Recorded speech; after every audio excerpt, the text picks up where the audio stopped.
Now, this morning, my lesson I'm going to introduce in a little way. I think you'll pick up, and I bet you'll be able to tell what I'm going to talk about.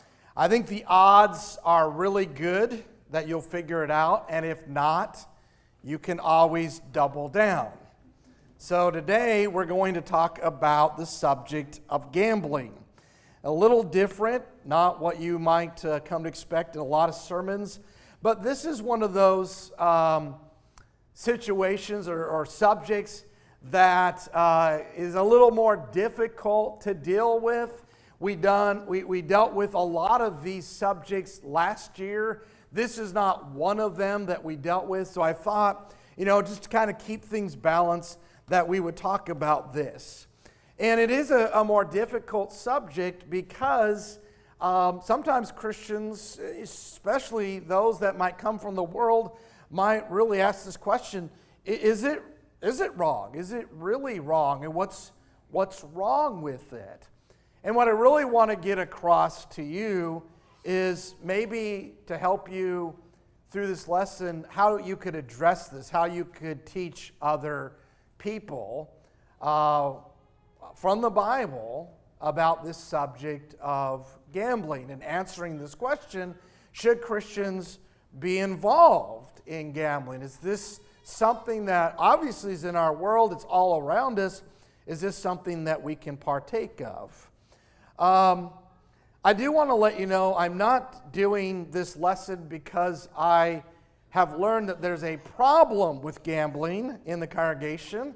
I don't know any such knowledge. Probably I would be the last one that would find that out, as people try to keep things away from the preacher, especially, except for Steve. I know Steve has a problem with gambling. We talk about betting on the horses. Well, he bets on the chickens, and so this lesson is probably for Steve there. I know I can joke around with Steve, so. But this is a difficult subject. One of the reasons is because a lot of times people will try to rationalize or justify this because they'll say, well, the Bible doesn't condemn it.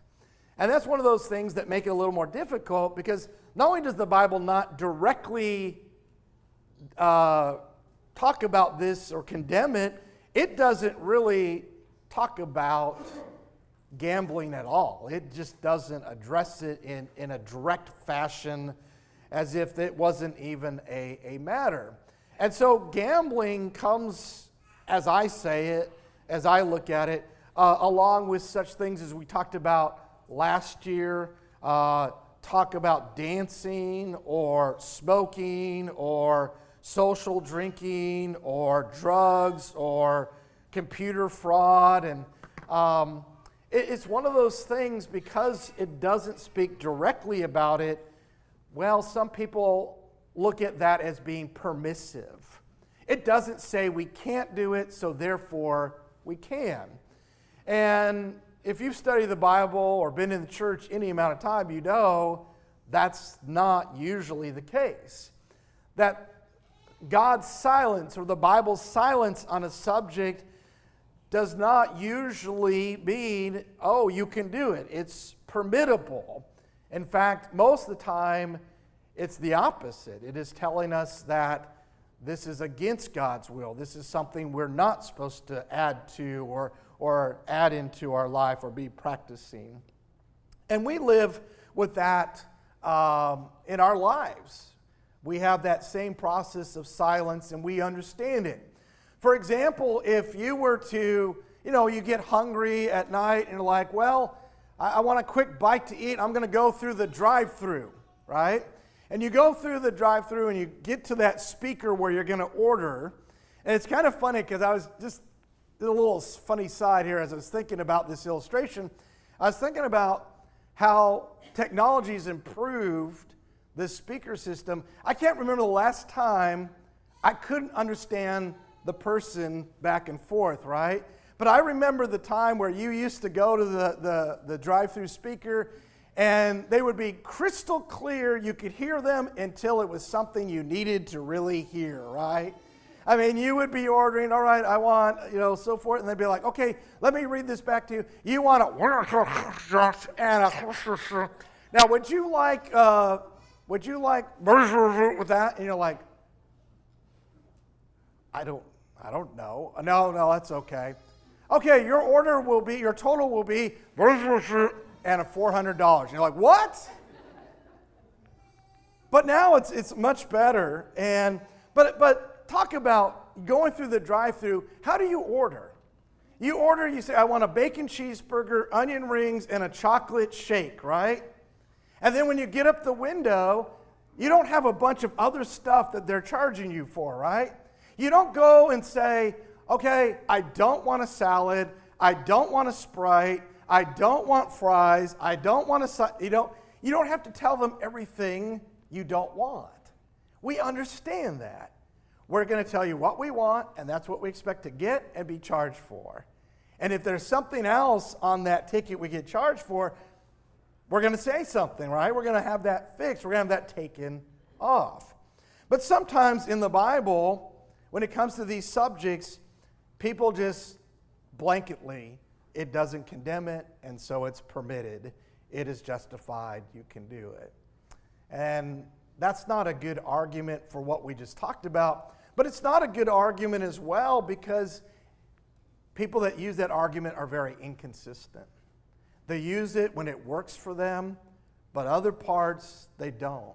For example, the Bible does not directly condemn drug use. It doesn't speak about drug use directly, right? Or computer fraud. But I don't know anyone that says, well, it doesn't say you can't do it, so you can do it, right? And so it becomes this inconsistent thing. It's not a good argument. And again, silence does have the voice of authority, not permissive most of the time, but prohibited. So it's also difficult because of how people see gambling. And we do this with a lot of sins. We have kind of these different levels of gambling the way that people see it. And Christians can do this as well. For example, we might look at, going to a casino gambling, that'd be much worse. That'd be different than if I'm at home on my computer playing poker. Money is involved, but I'm just at home. I'm on my computer. I'm just playing this poker game, right? We might see that as, well, that's different, right? It's not the same. Or you might say, well, betting on the horse is a lot different than me just going once a week and buying a lottery ticket. It's not the same thing, right? It's betting on the horses would be a lot more involved than just buying a lottery ticket. Or we might say, it's different than playing roulette than betting on sports. And we make these little categories, these distinctions, right? Or we might say, well, okay, yeah, I go to some gambling place, Las Vegas, Atlantic City, somewhere, for a weekend, I have a good time, and yeah, I do gamble, but it's not like I'm doing it every day, right? And so when we start making those distinctions, it makes it even more difficult because we're like, well, I won't do that, but this is okay. I won't gamble to this extent or this location or whatever, but this is all right. Well, what if we took that same thing and we put dishonesty, we put lying here, right? Well, we see that same thing, right? A big whopping lie, well, I'm not going to do that. That's wrong. But what about a little white lie? I mean, that's okay, right? Or this lie where there's this it's going to hurt somebody versus what we call the victimless lie. And people play those games, but as we know, lying is lying. And in the end of the Bible, in the book of Revelation, one of the descriptions of people outside the heavenly home is not liars, all liars, it says.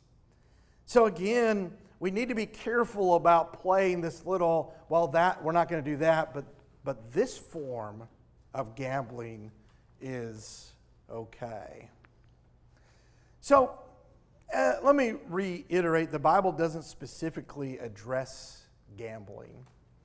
I did some research in this and found that especially in the Roman period, they did play gambling, what we would call gambling games, something with kind of dice, so forth, kind of like that. But a major part of gambling in the Roman period, very early on, with that they would gamble on the chariot, the Roman chariot races. And that would be a major part of their society. I got me thinking that there's so much that Christians had to be warned about, taught about, that was part of that Gentile culture, that Roman Greek culture. But in none of these New Testament letters is there even a hint that they were ever involved, or any statement that they were involved in any type of gambling in that culture they lived in. It got me thinking maybe the silence of that should not be looked at as permissive, but more of a statement of they just weren't involved in it. They just stayed as far away. Of all the things that they needed to be taught or warned against, this was not one of them, because it was not even something they considered to be involved in. So the Bible doesn't specifically address gambling except for one specific type of gambling. And now you have to figure out what that is. You have any idea?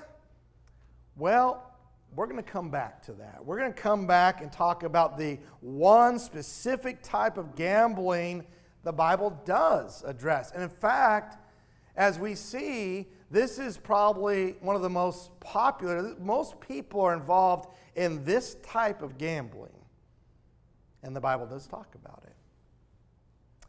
But let's start with the way that we're going to have to deal with these type of subjects like gambling that are not specifically dealt with or specifically condemned. What we do is we look at the entire scope of the Bible, and we look for what we would say, it's not directly talking about it, but maybe we would say it's talking about it from a distance. It's talking about it in a sense of a principle. And as we see more and more of these principle passages, as I call them, if we really have an open, honest heart, I think we could see the weight of evidence is going to be against such activity as gambling. Let's start off with 1 Timothy chapter 6, verse 9 and 10. 1 Timothy chapter 6, verse 9 and 10. You can turn that. I'm also going to put it up here. Here it says, Paul writing, "But those who want to get rich fall into temptation and a trap, and many foolish and harmful desires which plunge people into ruin and destruction. For the love of money is the root of all sorts of evil, and some by longing for it have wandered away from the faith and pierced themselves with many griefs." Again, I think we can see gambling is not the context here, but what? Those who want to get rich, right? I think we have to be honest. What is the major motivation of gambling in all of its forms? Even when people are like, well, I just buy a lottery ticket once a week, right? It's we want to get rich. We want to get a lot of money quickly without having to work for it, right? Well, understanding that, I think there's a principle here that we could really see that this is not talking positively about that type of mindset, that type of motivation or goal. Let's talk about Proverbs 28, verse 20. And when we talk about these principal passages, Proverbs is probably a place we're going to spend a lot of time, and we will this morning. Proverbs 28, verse 20. "A faithful person will abound with blessings, but one who hurries to be rich will not go unpunished." Again, not specifically talking about gambling, but again, those who want to hurry up and get rich. What's the statement by the inspired writer? Not positively, but very much negative. He will not go unpunished. But what? The faithful person, that's who we want to be, will abound with blessings. Proverbs 13, verse 11. Wealth obtained from nothing dwindles, but one who gathers by labor increases. So again, you start to see what?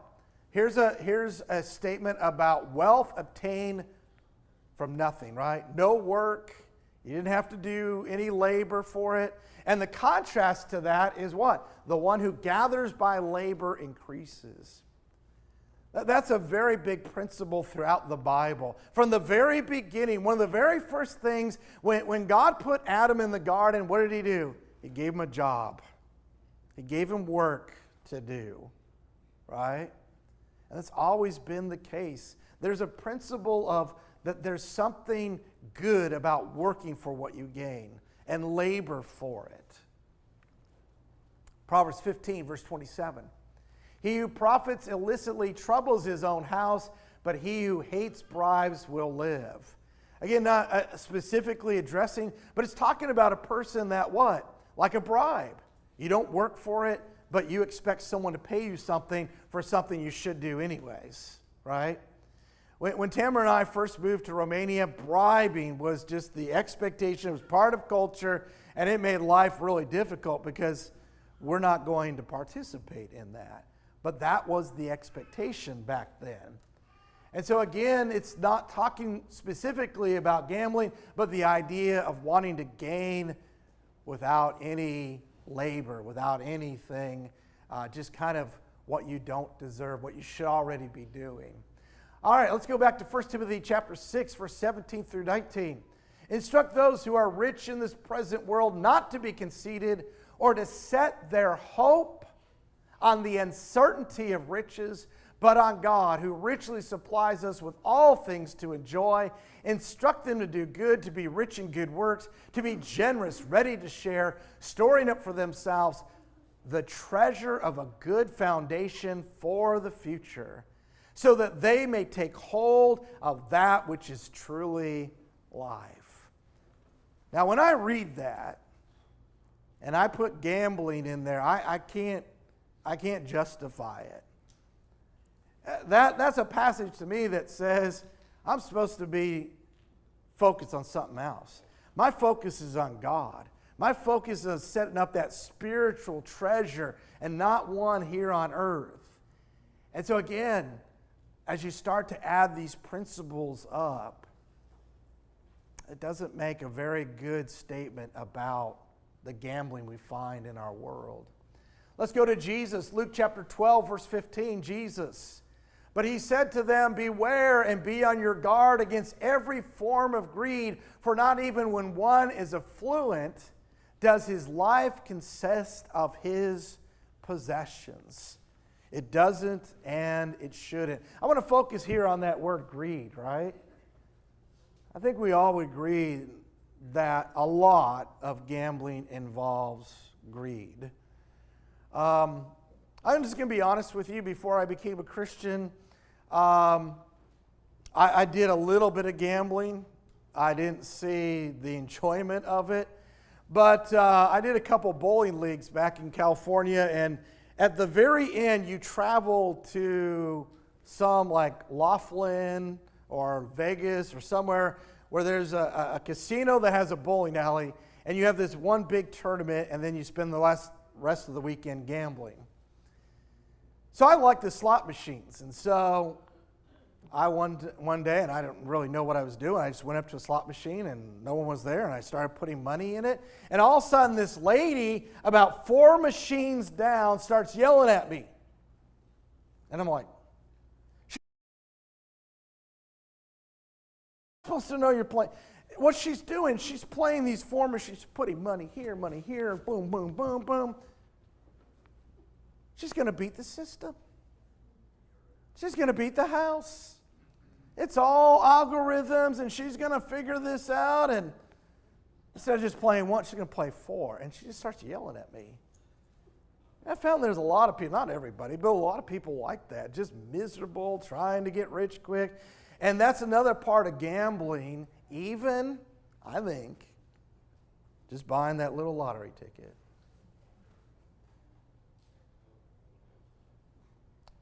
We're going to beat the house. We're going to beat the odds. We're smarter. We'll talk a little bit more about that.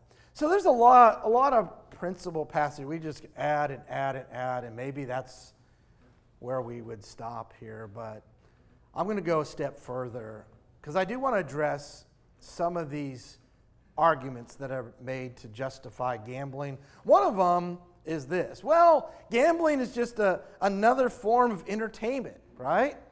And there's nothing wrong with paying for entertainment, right? Just like if I would go to a movie, I'm going to pay $15. I'm not going to get that back, right? I'm taking that money, paying $15, and I'm going to enjoy, be entertained, watch that movie, right? And so they're like, it's the same thing. When I gamble, they would say, I enjoy it, I'm entertained, I have a good time, and the money I lose, I just look at it as I'm just paying for that entertainment. Well, that may sound good, right? But there's some problems with that argument. One of those problems is, especially as a Christian, are all forms of entertainment moral? Are all forms of entertainment worth our hard-earned dollars? No. There's a lot of things that are entertaining that we do not involve our sins, we do not put our money towards, because it's not what a Christian should be involved in. It doesn't matter if it's entertainment or something else. And so it just kind of assumes that if it's entertainment, it's okay. Well, that's not a good argument because not all forms of entertainment are moral. I don't want to spend money to go see a rated R movie and to sit there and watch all that cursing and sexual immorality and everything else that comes with it. I don't think that's a good stewardship of the blessing God has given me. And there's other such things like that. So the question isn't, is it entertainment? Is it a moral form of entertainment that Christians should be involved in? And again, as we start to look at the evidence of these passages and look at what gambling really is, the answer just keeps coming back, no. Let's take a look at some other passages that help us along these lines. One of my favorite passages, and at the same time least favorite passages, because it just hits me between the eyes. Paul says in Philippians 4, verse 8, finally, brethren, whatever is true, whatever is honorable, whatever is right, whatever is pure, whatever is lovely, whatever is of good repute, if there is any excellence, if anything worthy of praise, dwell on these things. So it's our job to take things in the world, like gambling, and be honest and say, can I say these things about gambling? They're true, they're honorable, they're right, they have a good reputation. Again, I couldn't do that. And there's certain things that it convicts me on, not just gambling, but other things as well. That's just a great principle passage that really brings a challenge to all of us sometimes. Let's go to James chapter 1.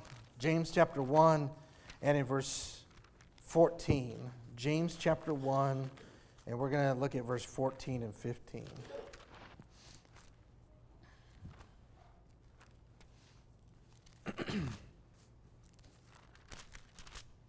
So in verse 14, James writes, but each one is tempted when he carried away and enticed by his own lust.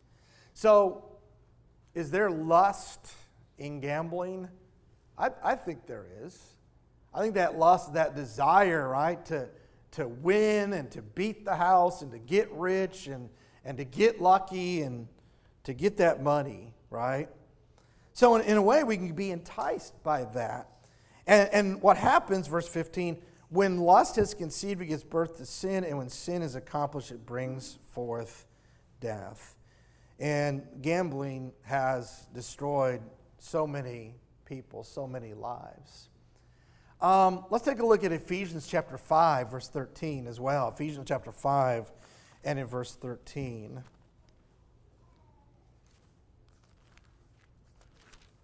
There the Apostle Paul writes by inspiration these words. Ephesians 5, verse 3. Verse 3. But immorality or any impurity or greed must not even be named among you, as is proper among the saints. I made this point before, but I think it's a good one. Paul doesn't say get as close to immorality as you can without committing it. He says don't even let it be named among you. Stay as far away from it. Don't do anything that allows someone else to question or charge you with sinful behavior. Again, and we're in the environment of gambling, that might be something that we're allowing to happen. People to question Christianity or even our faith. So this isn't really a good argument for the very things that we talked about. Not all forms of entertainment are good, right, righteous, moral. Another one that comes about is this. Oh, gambling is the same as the stock market. And there's risk, and people lose money in the stock market. And again, this sounds really good at first, but when you really look at it, there's some problems with that. Again, it's not an apples to apples comparison. When you really look at it, it becomes an apples to oranges comparison. But I think it is interesting, a lot of these arguments, you'll notice that gambling has to be compared to something else. It cannot stand on its own. It's entertainment. It's like the stock market, and Christians play the stock market. Well, what's the problem with that? Well, the stock market is about ownership. So what you're doing when you're buying stock is you're buying ownership in a company. And your hope is, of course, to make profit in that. Nothing wrong with that. But there is risk involved. And that's the thing. I think people think that it's the risk that makes it wrong. Well, the risk in itself doesn't make an activity wrong. We take risk in all sorts and all forms. When you get in your car today, there's a certain risk you're taking with your life, with your health, with your well-being, right? But you are going to take a little risk, but the goal is to what? You want that company to succeed. Because that company you're owning, you're putting ownership in, you're investing in, is a company that is providing a service or a product to its customers. And what is neat is as you profit, so do your customers. Your company is doing well, providing this product, this service that's helping your customers. And in fact, it helps them so much, we're getting more customers and they're paying more for it. And in other words, what we're really after is a win-win situation. Now, there are times where your company starts losing profits and starts losing customers. But even when that happens, what? You try to fix those things. You try to find solutions so that your customers will what? Increase. Your profits will increase. Your product will spread and be more. And so it's not really the same thing, because the goal in the stock market is there to be no loser. To be win-win, the win for the customer, the win for the stock owners. But that's not true about gambling. In gambling, there's always a loser. It's not just about gaming, it's about losing money. And that's a big difference. A big difference. Not only that, it's not just the risk. You're risking at incredible odds. Incredible odds. One year at the Florida College Lectures, they had a lecture. It wasn't a preacher. It was one of the math teachers. And he had come up with a chart about all these different gambling games and the odds, and they're not all the same in every game, but to show you the odds are stacked against you. And he basically said, with the way the odds work, if you were to place a $5 bet, it's actually like you're placing a $7 or $8 bet. And then in $10, it's actually more money. And he all figured out. It went above my brain, but I got the point. The odds are stacked against you. But again, we're smarter. We're more lucky. It's going to come to us, right? Well, all you have to do is go to Las Vegas, and you can see who's winning.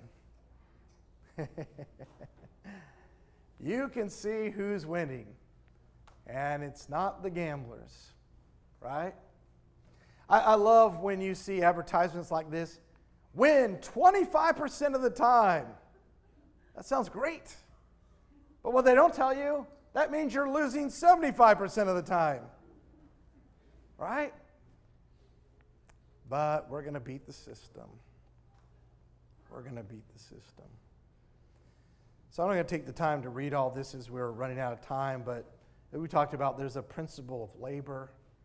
God has given us jobs and ability to work, to provide for our families, to have something to share with others. There's also, as we already read in 1 Timothy 6, a principle of love. And our love is focused on Jesus and not the love of money. And not greed, but helping others. And so I think the best argument about gambling, probably is because it's the best visual, is the fruit of gambling.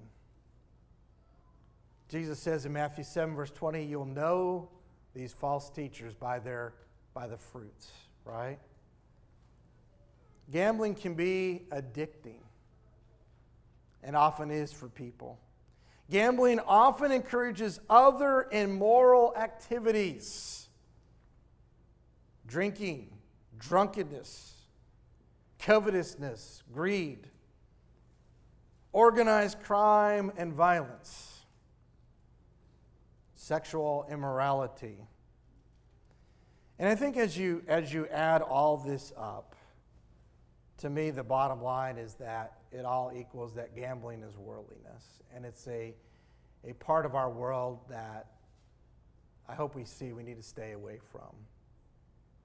It's not something that Christians should glorify in or be part of. Again, I don't know if this has helped you. I hope that it's given you some idea maybe how you can teach others. I mean, you can only tell your kids so many times, don't gamble, that's wrong, it's sinful. But as they get older, they're going to want more answers than just don't do it. And maybe this can help you explain some of these arguments and justifications that people come up with. So, I said the Bible doesn't specifically address gambling except for one specific type of gambling. Did you guys figure this one out? It's the gambling that a lot of people, most people are involved in, unfortunately. And it doesn't have to be. It's the gambling with your soul. I mean, when you think about it, this game it's over. The battle's won. God and Jesus Christ are the victors, and they're just calling you to the winning team. But so many people still will gamble and put Jesus off for another time, a more convenient time. Or young people will say, I got my whole life, I'll think about that when I get older. Or people will simply choose to gamble with their soul, believing something about the afterlife, about what happens to us when we die, that's not based on anything concrete or solid or what the Bible says. For the most case, people gamble by just not even thinking about death or the afterlife or anything. They just put it off for another time. Why would you want to be and gamble on a losing team when Jesus has done everything to promise and guarantee to be on that winning team? to have eternal life. And so there's one here that honestly says, yeah, I've been gambling with my soul. Let's come to Jesus this morning. If we can help you, come to him, become a Christian, pray with you, study with you, whatever we can do so that you are confident that Jesus is your Savior and heaven is your home. Won't you let that be known as together we stand and as we sing.